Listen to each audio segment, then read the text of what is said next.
Hello everyone, आज हम NCERT class 11 का जो एक्सरसाइज 10.1 है उसका क्वेश्चन नंबर 2 लेकर आए हैं।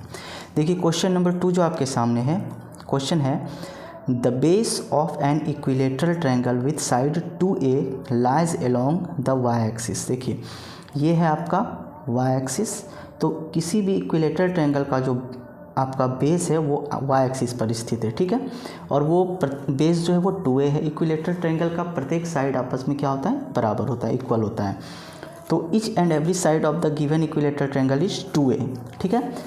Such that the mid point of the base is at the origin, यानी कि इस ट्रायंगल का जो मिड पॉइंट है वो ओरिजिन पर है। तो इस प्रकार से मान लेते हैं कि ऐसा एक इक्विलेटरल ट्रायंगल है, ठीक है, और इसका जो मिड पॉइंट है वो बेस पर है। तो अगर यहाँ से लेकर यहाँ तक आपका 2a होगा तो ये पोर्शन हो जाएगा a, ये पोर्शन भी होगा आपका a।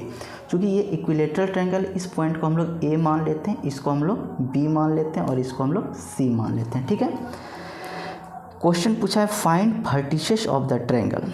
तो अब देखिए ध्यान से, अगर हमको पॉइंट C का वर्टिसेस पता करना हो तो यहाँ पर आपका, चूँकि ये वाई एक्सिस है तो यहाँ पर x 0 होगा, तो आपका C का जो वर्टिसेस होगा वो होगा 0, और चूँकि नीचे है तो ये हो जाएगा -a, ओके। B का जो B पॉइंट का जो वर्टिसेस है वो आपका हो जाएगा, चूँकि यहाँ ओरिजिन पर है और आपका वाई एक्सिस जो है ये आपका कितना है, डिस्टेंस आपका a है, तो ये 0 और a हो जाएगा, ठीक है।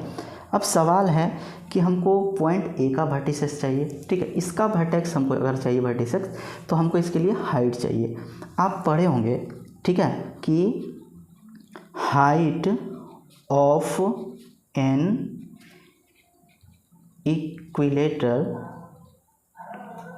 ट्रायंगल का जो फॉर्मूला होता है √3/2a, यानी साइड होता है √3/2 इंटू साइड होता है।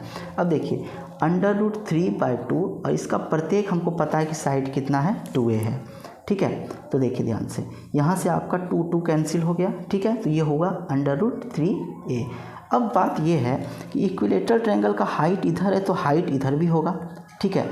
पॉजिटिव वे में है तो नेगेटिव भी होगा, तो ये आपका पॉजिटिव में भी आ सकता है और नेगेटिव में भी आ सकता है। उस हिसाब से आपका जो पॉइंट A का कोऑर्डिनेट होगा वो या तो 3a, ठीक है, या तो 3a x पर, क्योंकि इस एक्सिस पर हम लोग x एक्सिस इसको बोलते हैं, तो ये √3a होगा और y यहाँ पर 0 होगा, या फिर ठीक है -√3a और 0 होगा, ठीक है।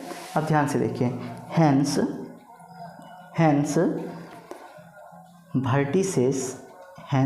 Vertices of triangle ABC are, A कितना हो गया हमारा, ए हो गया हमारा सबसे पहले √3a 0 होगा, ठीक है, √3a 0 होगा, और उसके बाद b कितना होगा आपका b हो जाएगा 0a, ठीक है, और c हो जाएगा आपका 0 -a, या फिर अगर a आपका नेगेटिव है -√3a, ठीक है, तो ये 0 होगा, b हो जाएगा आपका 0a और c हो जाएगा आपका 0 -a, ठीक है। तो यही हुआ आपके इस क्वेश्चन का solution. Okay, thanks for watching this video.